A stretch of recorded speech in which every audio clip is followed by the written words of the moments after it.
All right.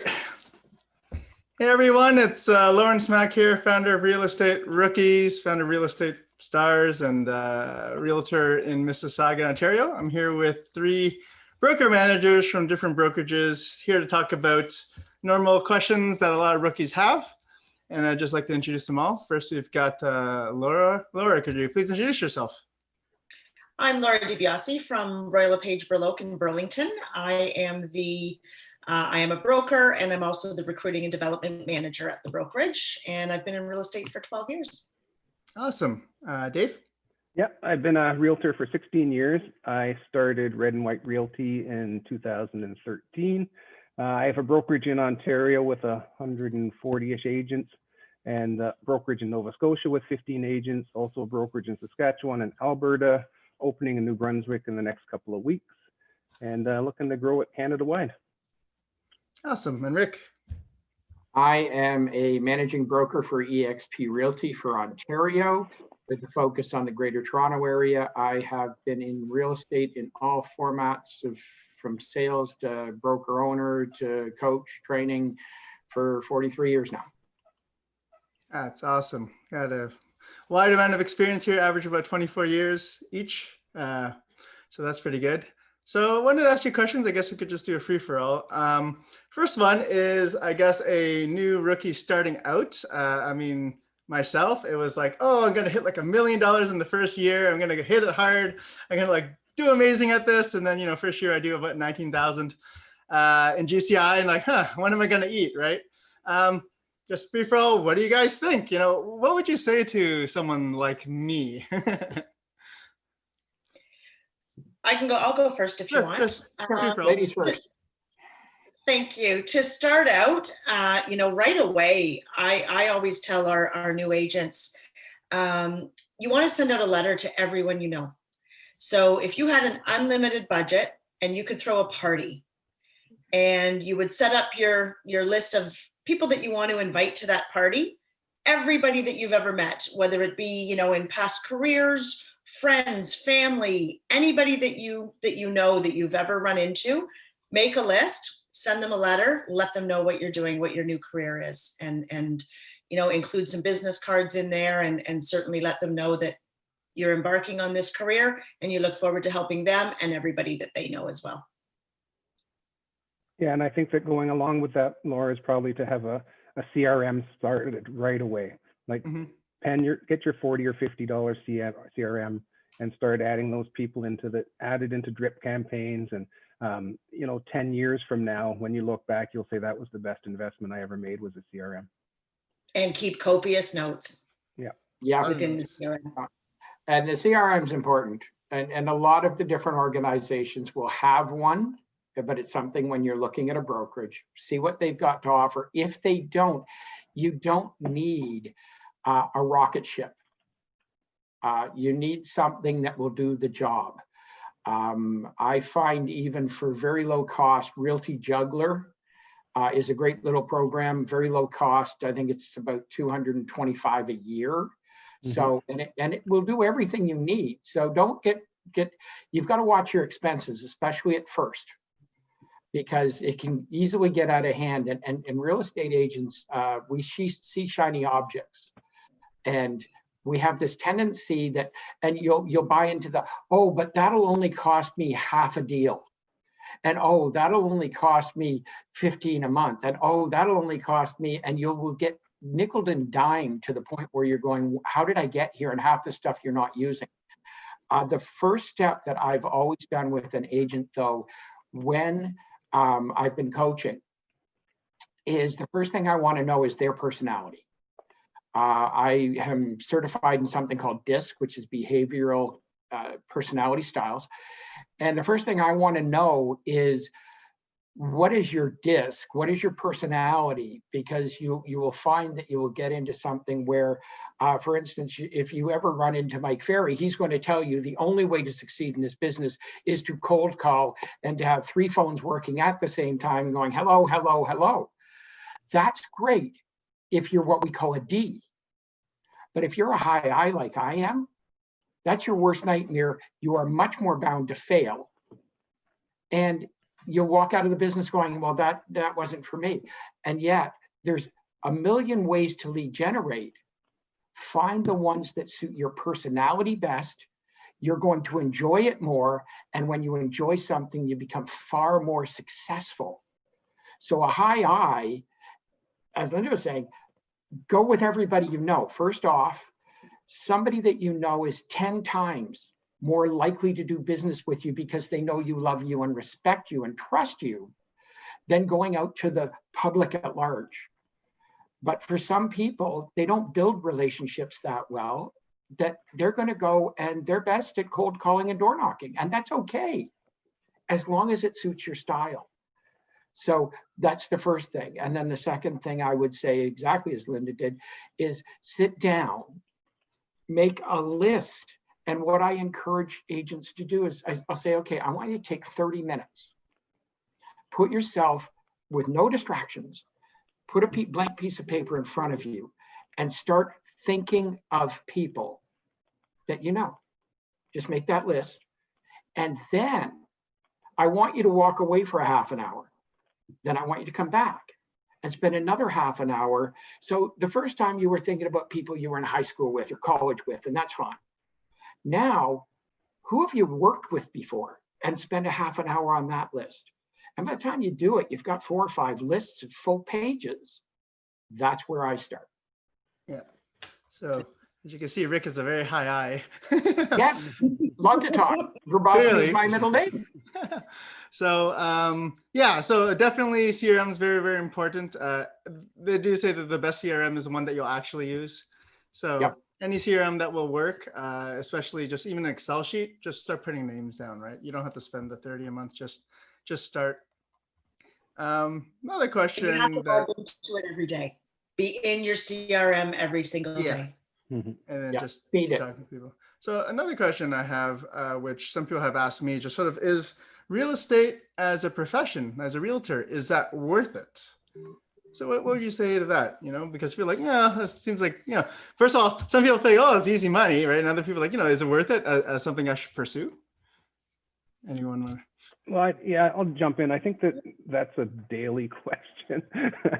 I find that some days you wake up and you're closing a deal and you say, man, this is a great profession. And then the next day you've got someone upset at you and you're thinking, man, this isn't the greatest profession I ever thought it was. But as a whole, you know, like I've been in it for 16 years and there's been ups and downs. There's been lessons learned every day in real estate. And as a broker owner, you see lessons from every agent that you're working with as well. So as a whole, I would say that it's a great profession. I think that the biggest challenge, especially for new agents, is balancing how much time they want to spend at work and is balancing how much time they want to spend with their family or their friends or their personal time. And if you can figure that out quickly, then it's a great profession. Yeah, you can pick whatever hours you want, whatever 90 hours you want to work. For sure. Yeah. Well, and I think the key thing there, though, is that people come into this thinking, I'm working.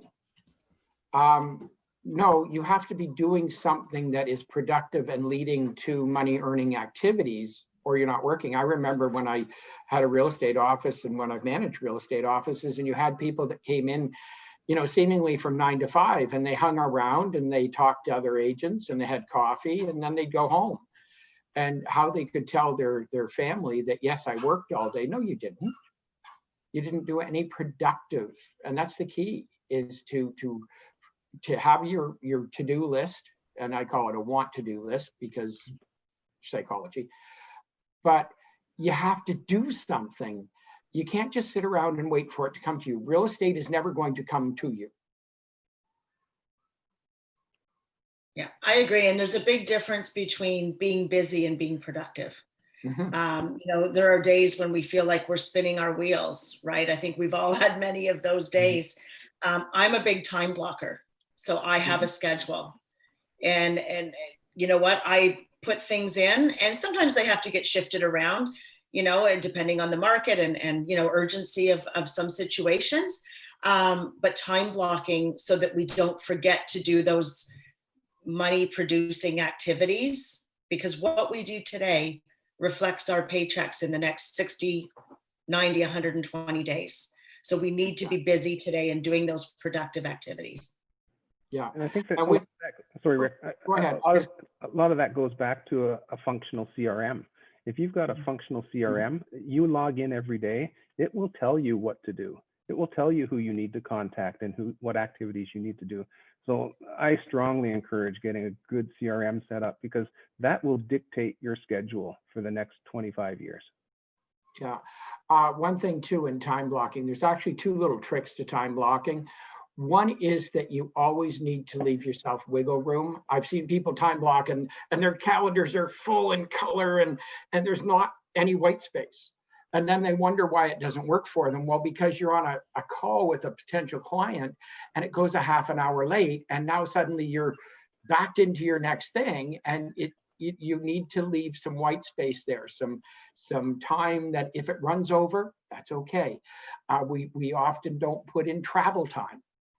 Okay, I've got an appointment at 1. Well, that means you're leaving at 12:30, not at 1.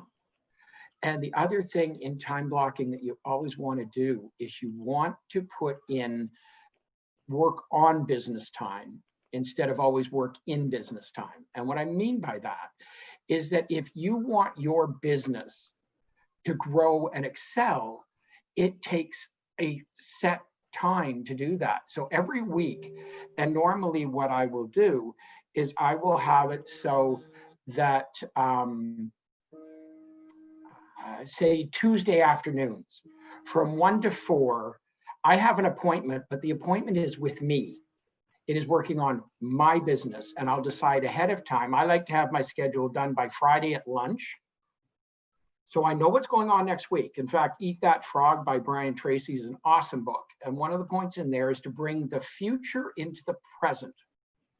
And that means that if you're going to do something Tuesday afternoon to grow your business, say it's choose a CRM, say it's setting up the CRM, whatever it may be, if you plan that on Friday, things will come up over the next 3 days, so that when you sit down at 1 o'clock to do your CRM, you're ready to do it, rather than saying, oh, I got to go do this, I got to do that, and waste half the time. So, but every week should have a time period, work on your business. That's an appointment with you. So when somebody calls and says, well, I can see that, can I see this Tuesday afternoon? I've got a meeting until 4 o'clock, but I'm free after that. And that's that. If you don't have that period, you are running and running and running, and it never ends. It never gets better. And don't forget, you have a life. Yeah. Your life in as well. This could be a 7-day-a-week job, right?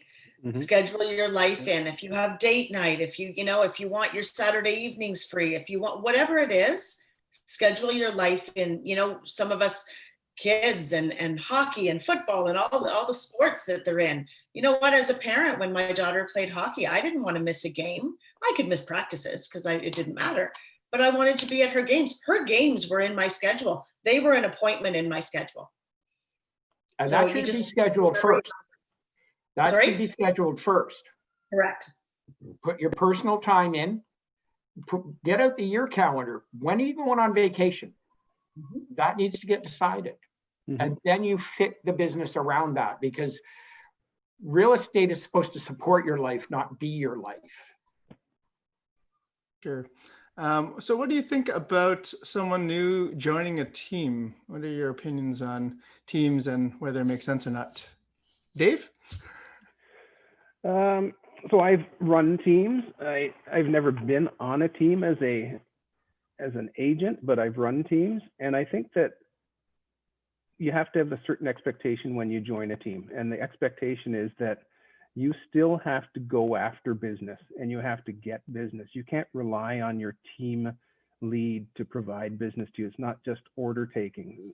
And the biggest thing being on a team is to learn from people, to learn from the team leader, learn from other agents, and get to the point that you are exiting the team. I think that the team really is a training ground, and it should be something that you soak up as much information from the team leader, from the other people on your team, to the point that you want to be an independent agent. So get to the point where you know how to write offers, get to the point where you know how to use your systems, lead generate, look and find out what those team leaders are doing in order to create the business. And then I guess my biggest point would be leave the team. That would be my goal. Yeah. Yeah, that largely depends on the type of person and the team arrangement. But I find too many, they're going to get on a team, and then 5 years later on the team, they still have none of their own business. And that's got to come into the play somewhere. So it depends on your personality, and it depends on the arrangement within the team. So if somebody comes to me, I'm going to look first at their personality, and then I'm going to look at their team arrangement. And it's like when I've managed and I have people come dancing into the office and say, oh, we're going to be partners together, we're going to work together. My first thing is show me the divorce decree. And they look at you because they're all happy right now. And oh, look what we've decided to do. This is great. And I go, okay, so you're infatuated and you're dating now, but 2 weeks, 2 months, 2 years, or 20 years from now, you are going to come to me and say, this isn't working. How do we figure it? How do we break up? We start with the breakup. And so when you dance in 2 weeks, 2 months, 2 years, 20 years from now, I'm going to pull out that divorce decree and say, this is what you decided when you started this. That's how we're doing it. So same thing with teams. Know what you're getting into. What do you get out of it? And when you leave the team, how does that look? Yeah. Point. The other thing as well is I think when you have someone new, come to your brokerage and say, should I join a team? If they have that question right off the bat, the answer is probably no. Try it on your own first, because always remembering that when you're on a team, you're not building your own brand. You're not building a name for yourself. And there's nothing wrong with the team structure and building a team brand and all of those things, but you have to realize that you're not building a name for yourself. So if somebody's questioning whether they should join a team, the answer is probably no. Try it on your own first, and then maybe look at how teams work and decide for yourself later on. And it may be for the money that you're going to pay as part of a team, your percentage of your commission.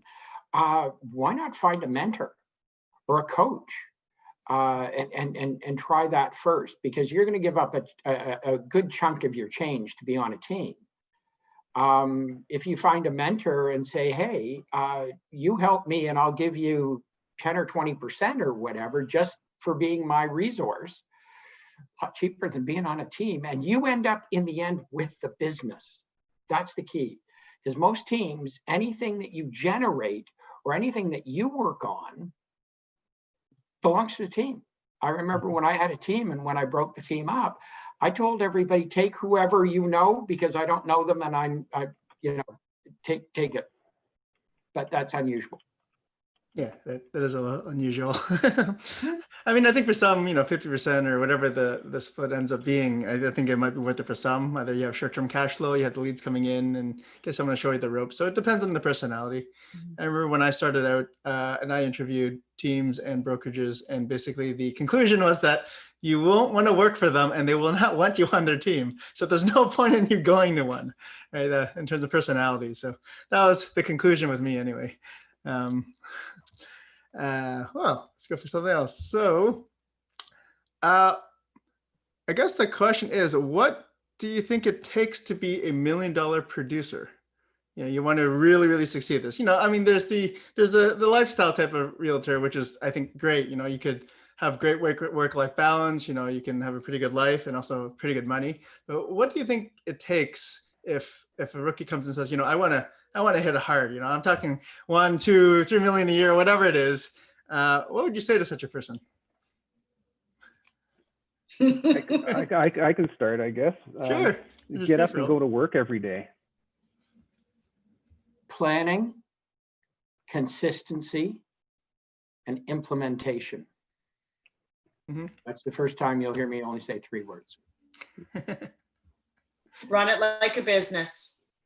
Yeah. Business plan. Do a business plan, and don't just do a business plan, but review that business plan every single month so that you know where you're at. So you're going to do your business plan. Now, let's say for next year, What do I want to make next year? If it's $1 million, what does that break down into per month? How many deals do I have to do per month? For every deal, how many calls do I have to make? How many, what do I have to do? What are my lead generating activities to get that done? And run it like a business. And I agree with that. Like people ask me, do you do business planning every year? And I tell them I plan 10 years in advance. Like I've got 10 years of business planning done already. And every year my wife and I go through that business plan and change it appropriately for the next year. But we're planning, where do we want to be 10 years from now? Not where do we want to be at the end of 2021? Because our goal is to have bigger lifestyle, and it's not going to happen year to year. It's going to happen over time. So you have to plan, where do you want to be 10 years from now? And then consistently add to that plan and make sure that you're meeting the goals. Yeah. Great. What do you think about the old school stuff? Cold calling, door knocking, open houses versus, I guess, we'll call it the newer stuff, which would be online lead gen, marketing, that kind of stuff. So what do you think about the old school stuff that all the old school gurus keep pushing on? We have the do not call list. So cold calling is tougher now than it's ever been. Make sure that you're, being compliant with the do not call list. Door knocking. I know agents that are super successful door knocking. Is it for me? No, absolutely not. So it goes back to what was said at the beginning about finding those things that you're comfortable with. Open houses. There are realtors that never did them, haven't done them for years and years. But there are realtors that do them every single weekend. So, are they successful? Sure, they can be successful. Are they all successful? No, just like any lead generation. It's never 100% successful. You have to do it, and you have to get good at it. So find something that you like and start doing it. And I would say that there's no reason not to do both.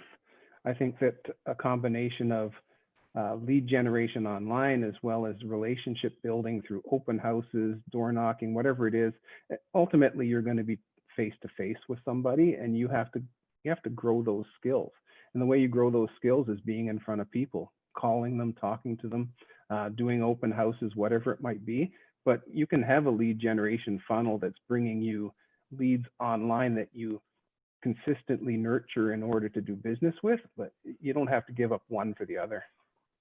Well, and ideally, I think you want 2 or 3, because let's face it, if all you did was open houses, and I know a team down in the States, that's all they've built the entire team. They literally run open houses 7 days a week. They've got enough listings that actually they have vacant listings, and they literally would take a card table chair, their laptop and their phone and put signs out and sit there from 9 until 5. You say, well, how many people would drop in? More than probably drop into the office. So they have these vacant listings. So they literally would just say, okay, I'm going to 123 Main Street and doing the open house on Monday. And they moved around. Now, that's great, but hold on. Now suddenly we have a problem with doing open houses. So if all my eggs are in one basket and something changes, I'm in trouble. So I would say right now that team might be struggling because they can't do open houses now. What are we going to do? You need 2 or 3 things. So I am very social based. So I do a lot of networking events of different types. I do a lot of client events, and I do drop-bys. I'm on the Buffini Joe Stump side of things, and then you've got somebody that'll be on the Mike Ferry side of things. And what do? They cold call, they door knock, they cold call, they door knock. And that's fine. There's no right or wrong. It's what do you enjoy doing, because you'll excel at it. And being new, try different things. Yeah. Try it and practice it and do it, because you may think that something that you won't want to do, you may start doing it, and maybe you'll get lucky and you'll knock on 10 doors and you'll end up with a listing presentation or something like that. All of a sudden you love door knocking. Well, you go back to it after you do this listing presentation and you knock on 300 doors and you get nothing. So, but you have to keep doing it and keep practicing and keep trying it and see if it's really something that's for you. And if it's not, try something different, but give it a shot, right? I always say, step out of your, your comfort zone a little bit and try some new things. But like Rick said, don't put all your eggs in one basket, because sometimes, either, we'll plan on door knocking all day, one day and it's pouring rain. Well, we're not going to door knock. We should be doing other income producing activities as well. The irony of that, if it's pouring rain and you door knock, you probably get more success because people feel sorry for you and say, oh, step in. But again, right now, you don't want to be stepping in. So again, you need to have 2 or 3 different things that you're comfortable with, run them simultaneously. And if one ends for whatever reason for a time period, then just rely on the other couple of things that you do and focus that much more on it. Yeah, So, that's good advice, Laura. That's what I did in my first year as well. I didn't want to do cold calling, door knocking, or anything, but I'm like, well, my manager told me to do this. Who am I to say that he's wrong, right? Like, I'm new, so I'm all right. I'll try it. I'm to say that he's wrong if he doesn't know your personality. Well, I had to try it anyway. I did get business. I got business from cold calling. I did get business from door knocking, right? And I get business from other ways as well. But if you hate it. I did hate it. I sat there for 4 hours. So why are you in real estate then doing something you hate? We're here because we want to have fun and do things that we enjoy. So no, I'm not going to do things I hate. And I was new. I didn't know any better. Yeah. Okay. So here, this is being recorded in October. We've got 1 week before Halloween. Go to Costco. Go get a whole bunch of Easter or Halloween candy. Put it into little bags and go drop it off with your business card at everybody you know. Mm-hmm. Think up some creative little line. Or I saw yesterday that at Lowe's, the pumpkins are on sale for $2.99. Go grab 30 pumpkins and drop in on 30 people. And if you don't want to be, seeing them personally, just stick your business card in the top of the pumpkin and leave it on the door. And it's amazing. People will end up calling you back at night going, oh, got your pumpkin. Thank you so much. Great feedback on that stuff. Yeah, it's interesting. You'll have agents that have been in the business for 10 years and they'll say 90% of their business is repeat and referral. And the reason they say that is because they're consistently working their past business, their database. So to go out and do all these new things, the reality is if you're going to spend $400 on lead gen, take a friend out for lunch. Like, do that once a week and you're going to get way more business than you ever wanted to get. Just work the people you know. And that's the power, going back to what we all said about the CRM. Yeah, for sure. People in there and rotate through it and use that CRM. Such a valuable tool. Well, that's why I like client events, because then I can invite all my clients. And I mean, it becomes 5 or 6 touches because I'm going to send out something early. Say it's with my calendars, there's an insert. And then as the event gets closer, I'm going to send out Facebook events. I'm going to send out emails. I'm going to have my assistant call everybody, a couple days ahead of time. And then there's actually an email that goes out to everybody. Hey, it's today. And even if they don't show up, I've touched them 5, 6 times.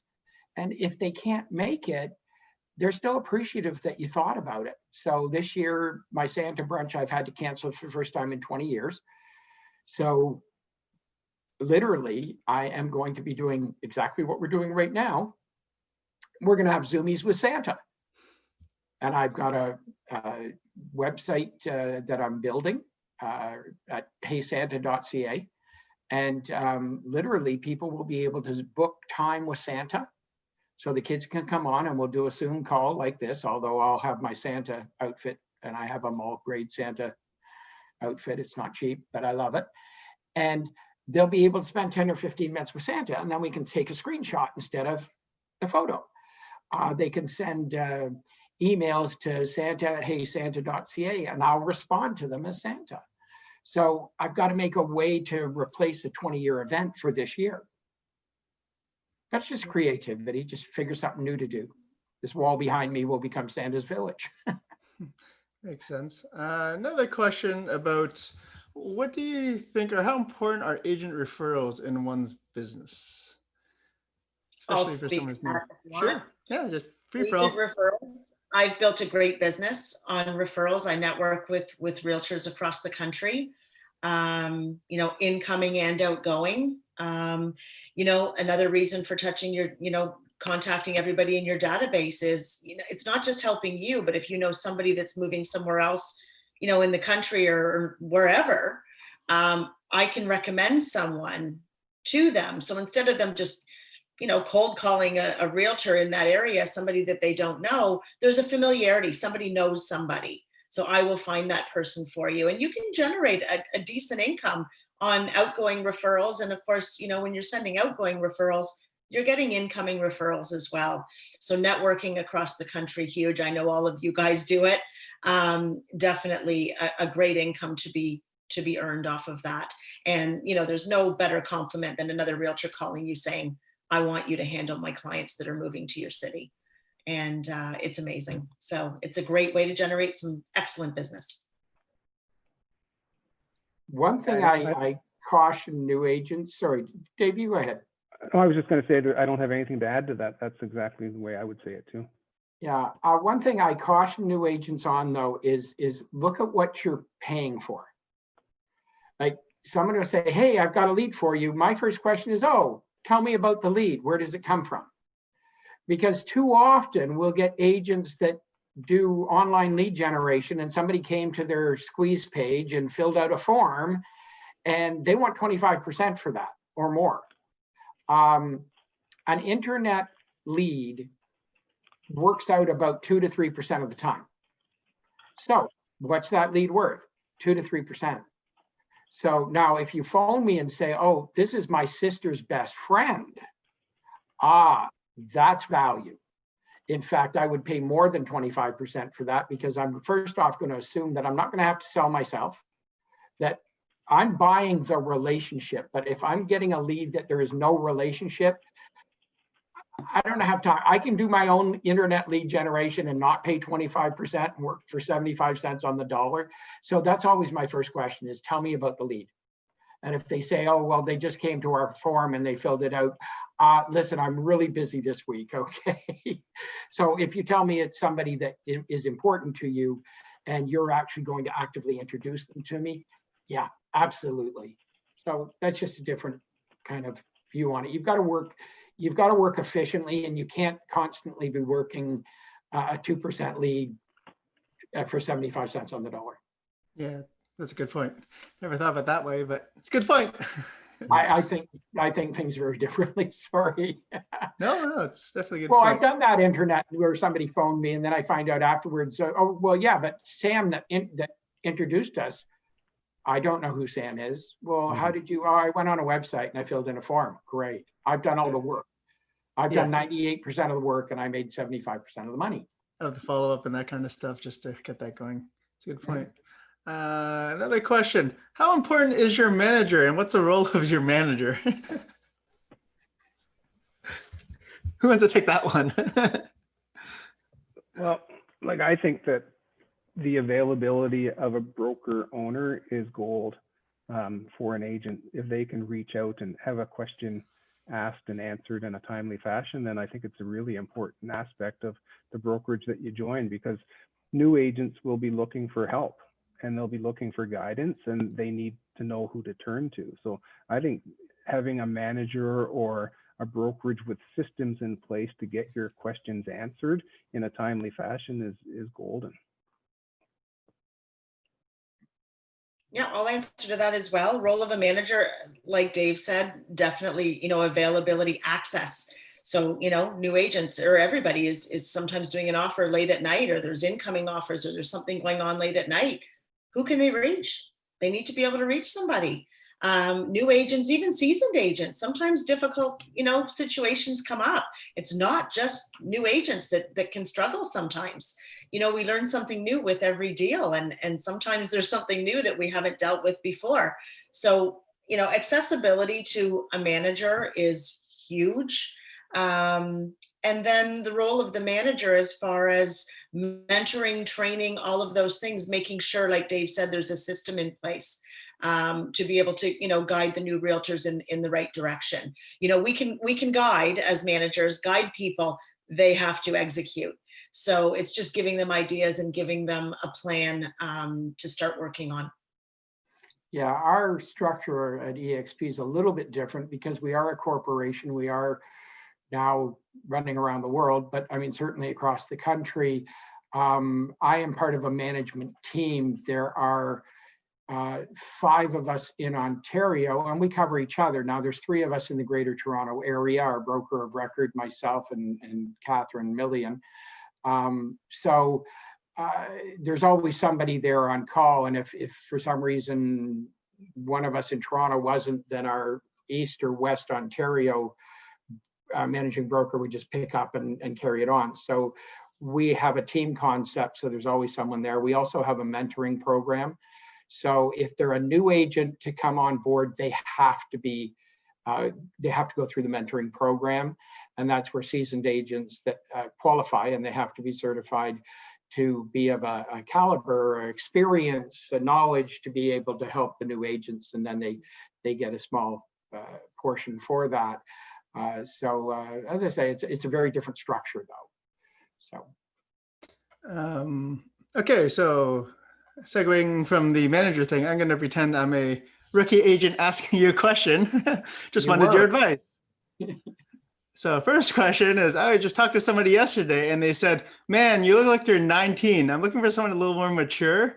I don't think you can sell my house. What would you advise me to go tell the person? Well, having been there, because I started at 18, I will tell you that, and I looked much younger. I made sure to be talking, well, and at 18, I wasn't married and had kids, but as soon as I did, I made sure, because they thought I was still 18, and I'd talk about my wife and oh, how old are you? Because you seem younger.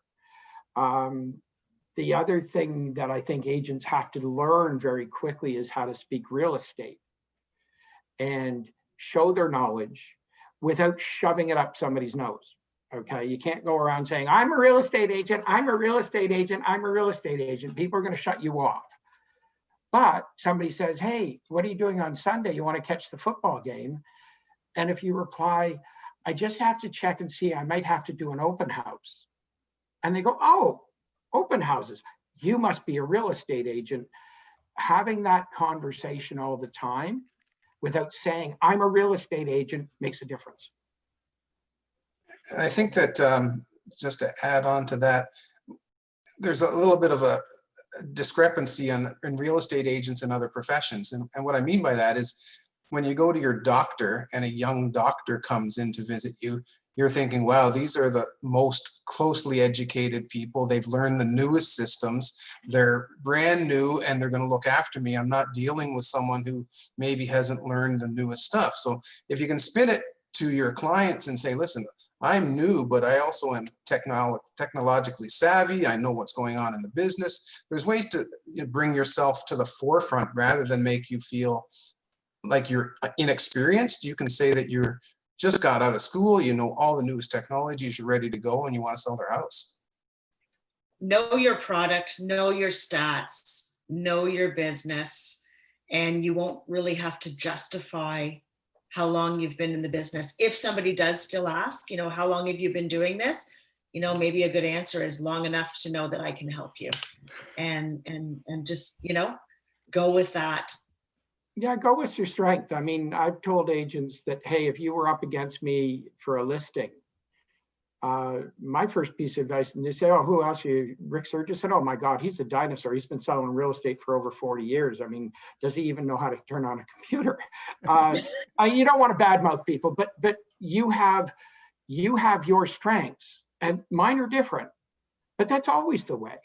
And if you really know your stuff, if you've really got this nailed, then you can win. Have a plan, have your marketing, have whatever it is, but be very, very good at what you do. And professionalism and proficiency will win out all the time. And you have time for them. Yep, you have time, a lot of time.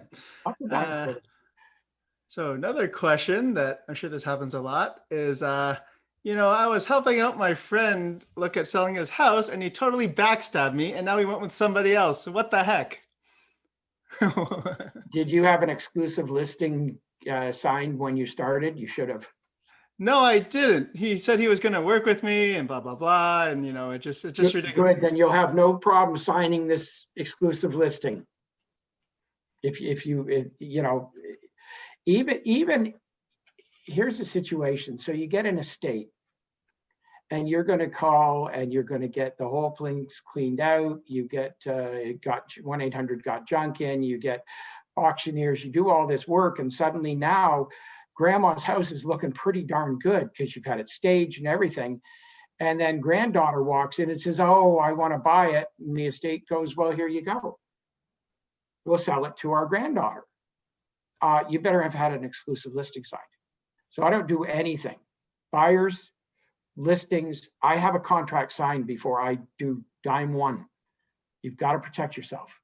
And I had a similar situation happen where a friend of my in-laws, and I'd done all the work. We got the staging done. We'd got the sign up, and her deceased husband, his best friend, saw it and said, oh, I want to buy it. She phoned me up thinking, oh, hey, I got good news. I've got a buyer for it. I said, that's great. So as per our agreement, if he buys it through me, I'll be taking a half a point off. Oh, no, I'm not giving up my contract. That's why I put in all this time and effort. So yeah, if you don't have a contract signed, you shouldn't be doing it. I find it really interesting that realtors take things so personally. Like they get upset that clients leave them.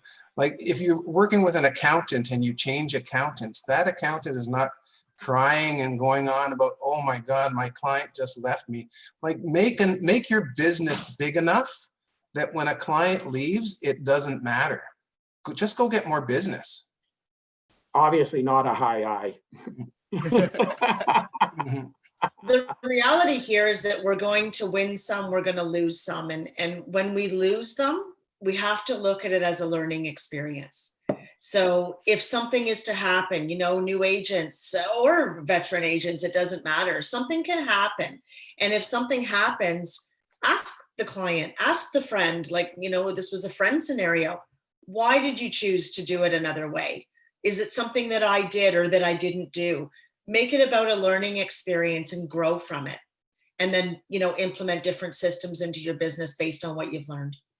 Yeah, I'm a big John Maxwell fan, and he has a book, Sometimes You Win, Sometimes You Learn. Read it. And if you didn't, I always say that we get paid for every deal that we do. Sometimes it's not in cash, sometimes it's in the way of a lesson. And if you don't learn the lesson, then you chose not to get paid.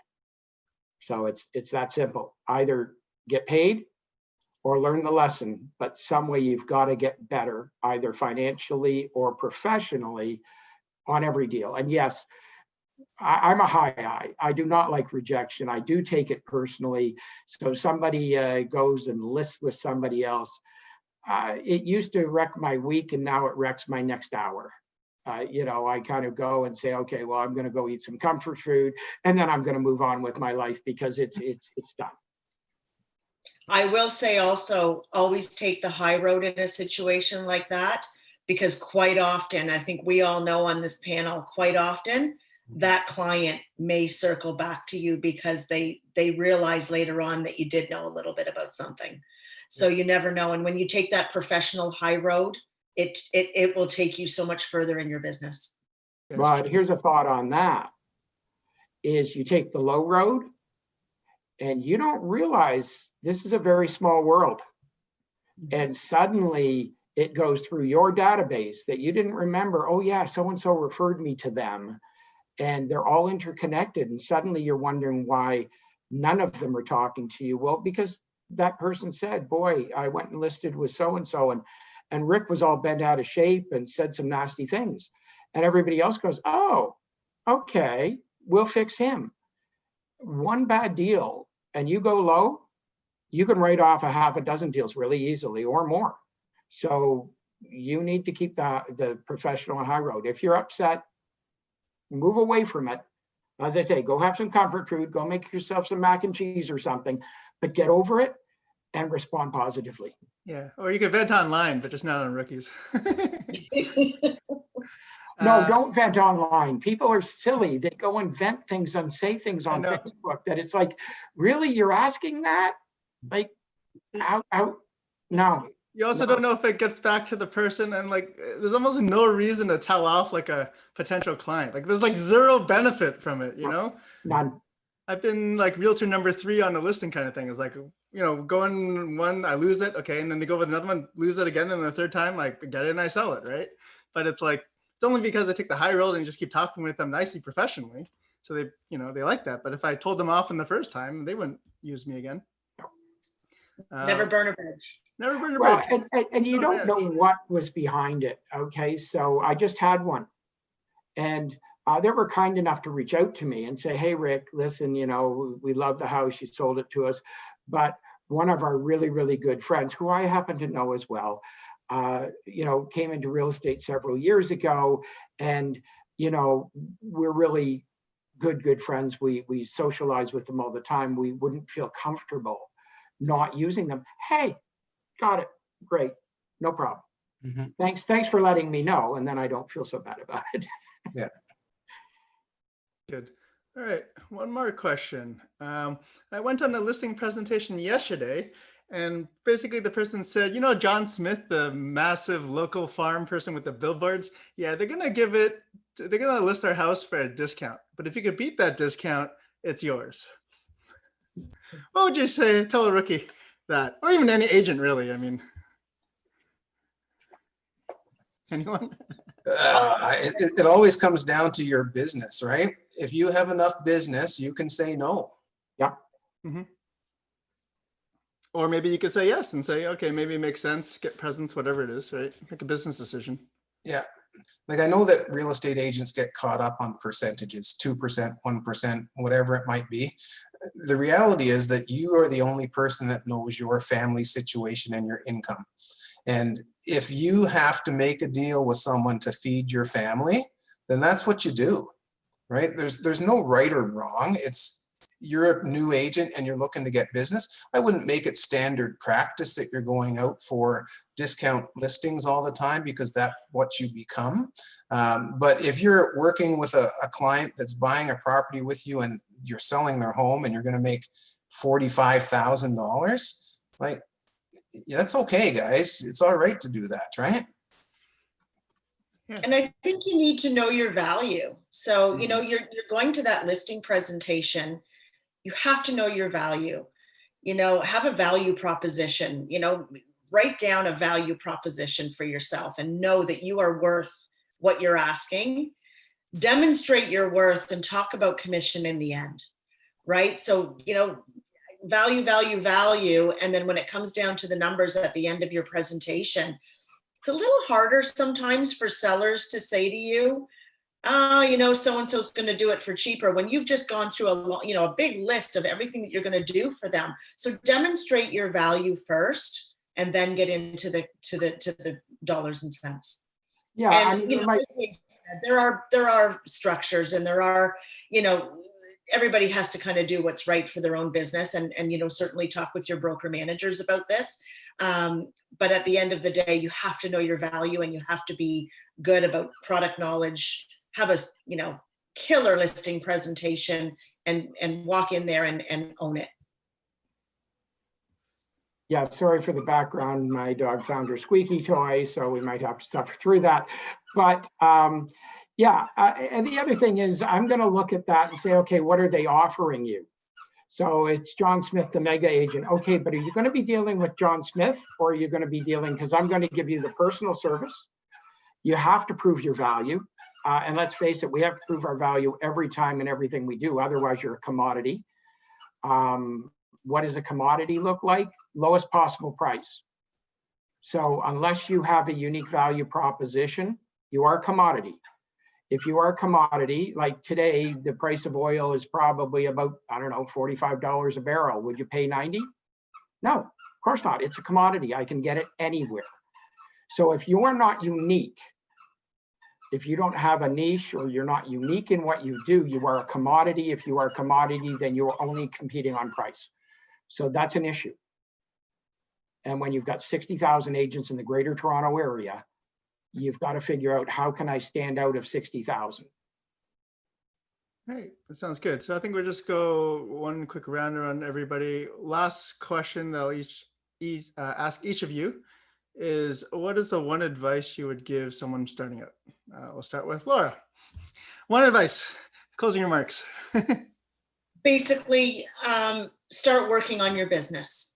Start, get that CRM going. Like we said at the beginning, you only wanted one piece of advice. That's really difficult. I know it's not easy, but yeah. We'll give a different piece. Talk to some veteran agents and learn about, what would they recommend to a new agent? There's so many things you need to do from the beginning. I know. But just work on your business. Dave? I think the CRM's key for sure, but I think that if you can afford a coach, and you can find a coach at a reasonable amount of money, $400 to $500 a month, if you can afford that, hire a coach and they will guide you to greater productivity in a shorter time frame. And just to capitalize, to build on that, a lot of these coaching programs, for instance, Brian Buffini, who's a great organization, Joe Stump, same thing. They will supply you with the CRM, the coaching, and everything else. So that's if you can't hire a specific coach, that might be one way to go. The other, and they have a lot of systems that come with their coaching programs, their CRM, training, drip programs, all of these things.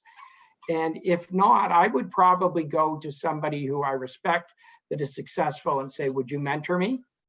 And I'll give you 20% for the first year, or whatever works for you between the two of you, and have a mentor that you can call on.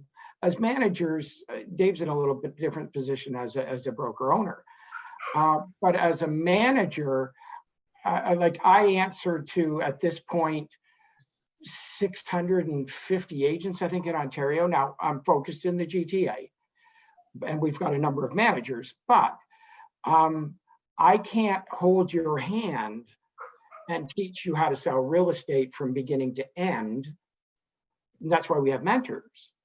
But I would, if I were starting out today, I would find somebody that I like the way they're doing business. I like who they are, first and foremost. Character matters. And say, I want to be that person, or just like that person. I'd walk up to them and say, hey, I need to have you mentor me, and I'm willing to pay for it. Great. I think that about covers it. I think our time is about done. So I want to thank everybody for coming. Again, I'm Lawrence Mack from eXp Realty. I'm out of Mississauga, Ontario. And if everyone could just sign off. Laura? Laura DiBiase from Royal LePage Burloak in Burlington. David Anderson from Red and White Realty across Canada. Rick Surgison from eXp Realty, managing Toronto area and across Canada. Great. I guess that's it. Bye, everybody.